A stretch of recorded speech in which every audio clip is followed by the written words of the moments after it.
Assalamualaikum warahmatullahi wabarakatuh. Kembali lagi bertemu dengan saya, Ibu Rida Islami Rodatul Jannah, dalam pembelajaran Bahasa Indonesia. Kali ini kita akan mempelajari teks eksposisi bagian 1. Mohon disimak baik-baik ya.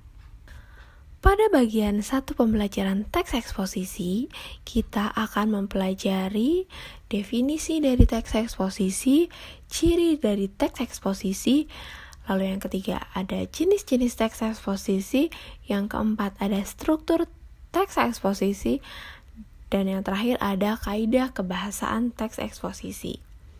Mohon disimak baik-baik ya, dan jangan lupa dicatat. Kata eksposisi berasal dari bahasa Latin yaitu exposition, yang berarti memberitahukan, memaparkan, menjelaskan, atau menguraikan. Sedangkan eksposisi memiliki arti yaitu paparan yang bertujuan memberitahu atau menerangkan sesuatu. Di dalam Kamus Besar Bahasa Indonesia, eksposisi berarti uraian atau paparan yang bertujuan menjelaskan maksud dan tujuan dalam karangan. Sedangkan menurut Goris Keraf, eksposisi adalah salah satu jenis teks atau keterampilan bahasa yang berusaha untuk menerangkan dan menguraikan suatu pokok pikiran. Jadi, tujuan akhir penulisan karangan eksposisi adalah memperluas pandangan dan pengetahuan seseorang. Selanjutnya, ciri teks eksposisi. Ciri yang pertama adalah penjelasan pokok persoalan secara objektif. Tidak ada unsur subjektivitas dan emosional. Jadi, teks eksposisi ini menjelaskan segala informasinya itu secara objektif, tidak ada unsur subjektif dan emosional dari penulisnya. Nah, untuk ciri yang kedua itu ada gaya penulisan informatif. Nah, di dalam teks eksposisi menggunakan gaya informasi yang persuasif atau mengajak pembaca dan pendengar, juga memberi informasi yang sejelas-jelasnya.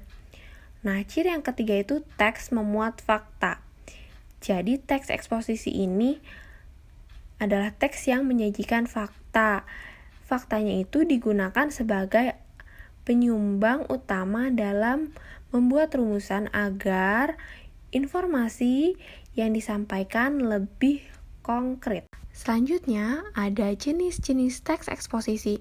Jenis-jenis teks eksposisi ini ada 6. Jenis yang pertama adalah eksposisi definisi. Eksposisi definisi itu adalah suatu paragraf yang berisi suatu pengertian. Jadi, di dalam eksposisi definisi itu berisi pengertian-pengertian dari suatu topik. Nah, yang kedua, eksposisi identifikasi. Di dalam eksposisi identifikasi itu menyebutkan ciri-ciri, sifat khusus atau karakter. Jadi lebih terfokus pada menyebutkan ciri-ciri, sifat khusus atau karakter dari sesuatu. Nah, yang ketiga itu ada eksposisi perbandingan atau pertentangan. Nah, di dalam teks eksposisi perbandingan atau pertentangan itu dilakukan perbandingan benda-benda, keadaan, atau yang lain, lalu ditentukan perbedaan atau persamaan berdasarkan aspek-aspek tertentu. Yang keempat ada eksposisi ilustrasi. Eksposisi ilustrasi adalah suatu metode untuk mengadakan gambaran atau penjelasan yang khusus dan konkret terhadap suatu prinsip yang bersifat umum. Karena gagasan-gagasannya terlalu umum, jadi pastinya memerlukan ilustrasi yang konkret. Nah, biasanya pengalaman-pengalaman pribadi dari penulis merupakan bahan yang paling efektif dalam meyakinkan kebenaran dan menggambarkan situasi atau sesuatu. Nah, lalu yang kelima ada eksposisi klasifikasi. Nah, Metode klasifikasi adalah sebuah metode yang bersifat alamiah untuk menampilkan pengelompokan sesuai dengan pengalaman manusia. Jadi, di dalam paragraf eksposisi klasifikasi ini, paragrafnya itu isinya itu kayak membagi, mengelompokkan dalam beberapa kategori gitu. Nah, lalu yang terakhir, jenis yang terakhir adalah eksposisi analisis. Analisis adalah suatu cara membagi-bagi suatu objek ke dalam komponen-komponennya. Nah, jadi di eksposisi analisis ini memisahkan masalah dari suatu gagasan utama menjadi beberapa subbagian, kemudian dikembangkan secara beruntun. Jadi, ada suatu gagasan utama yang nantinya dibagi menjadi sub-sub bagian, kemudian dikembangkan sub-sub bagian tersebut menjadi sebuah paragraf. Nah, sebenarnya eksposisi analisis ini mempunyai dua jenis lagi atau dua cara lagi menganalisisnya, yaitu ada eksposisi analisis kausal dan eksposisi analisis proses. Nah, eksposisi analisis kausal ini adalah paparan yang mempersoalkan hubungan kausal atau sebab akibat. Sementara eksposisi analisis proses adalah sebuah metode analisis yang berusaha menjawab pertanyaan bagaimana sesuatu bekerja atau bagaimana sesuatu terjadi. Kita lanjut ke identifikasi teks eksposisi. Seperti teks yang lainnya, teks eksposisi terdiri atas pembuka, isi, dan penutup. Nah, untuk teks eksposisi, pembukanya itu adalah bagian tesis atau pernyataan umum. Pembuka atau tesis ini berisi permasalahan yang akan dibahas dalam teks eksposisi. Nah, bagian tesis ini adalah bagian yang berupa sudut pandang penulis terhadap masalah yang akan dibahas. Tesis biasanya berupa pengenalan masalah, isu, ataupun pandangan penulis secara umum tentang topik yang akan dibahas. Nah, untuk bagian isinya, isi dari teks eksposisi itu berupa argumen atau pendapat dan pengetahuan. Nah, apa itu argumen? Argumen adalah bentuk alasan atau pendapat penulis sebagai penjelas atas tesis yang dikemukakan sebelumnya. Pada bagian ini dikemukakan sejumlah fakta yang memperkuat argumen dari penulisnya. Nah, yang terakhir, strukturnya adalah penegasan ulang. Penegasan ulang digunakan sebagai perumusan kembali secara ringkas. Penegasan ulang berisi penegasan kembali dari paragraf sebelum-sebelumnya. Dan bagian ini sering digunakan sebagai penutup atau simpulan. Fakta dan opini dalam teks eksposisi. Teks eksposisi memaparkan informasi yang dituangkan dalam argumen. Argumen dalam teks eksposisi dapat berupa fakta atau opini. Di dalam Kamus Besar Bahasa Indonesia, fakta adalah suatu keadaan atau peristiwa yang berisi kenyataan dan benar-benar terjadi, sedangkan opini adalah pendapat yang dikemukakan. Sudah mengerti sampai di sini? Yang selanjutnya adalah kaidah kebahasaan teks eksposisi.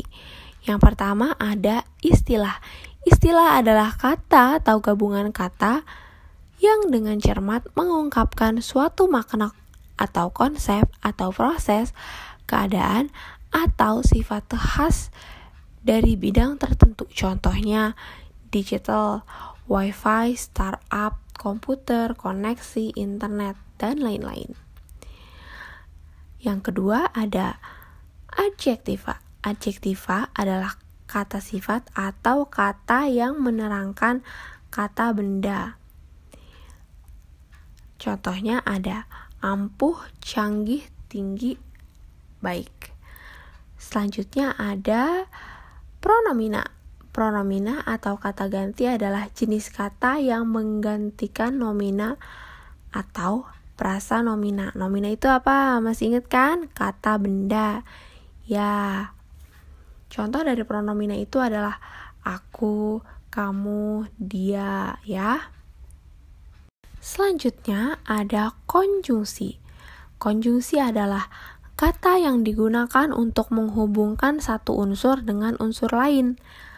Contohnya, seperti di dalam materi teks LHO, kalimat simpleks dan kompleks itu digabungkan atau dihubungkan dengan konjungsi. Nah, contoh dari konjungsi itu adalah atau, yang, dan, ya. Ingat-ingat. Nah, yang selanjutnya itu ada verba. Hayo, siapa yang masih ingat pada materi sebelumnya? Di teks laporan hasil observasi sudah dijelaskan ya tentang verba. Verba adalah kata kerja. Yang selanjutnya, di dalam teks eksposisi juga terdapat afiksasi. Afiksasi adalah pengimbuhan, ya. Sudah Ibu jelaskan di materi teks laporan hasil observasi. Cukup sekian materi dari teks eksposisi bagian 1. Kurang lebihnya Ibu mohon maaf. Semoga bisa membantu kalian belajar bahasa Indonesia. Terima kasih. Wassalamualaikum warahmatullahi wabarakatuh. Jika ada yang ingin ditanyakan, kalian bisa menulis pertanyaan kalian di kolom komentar.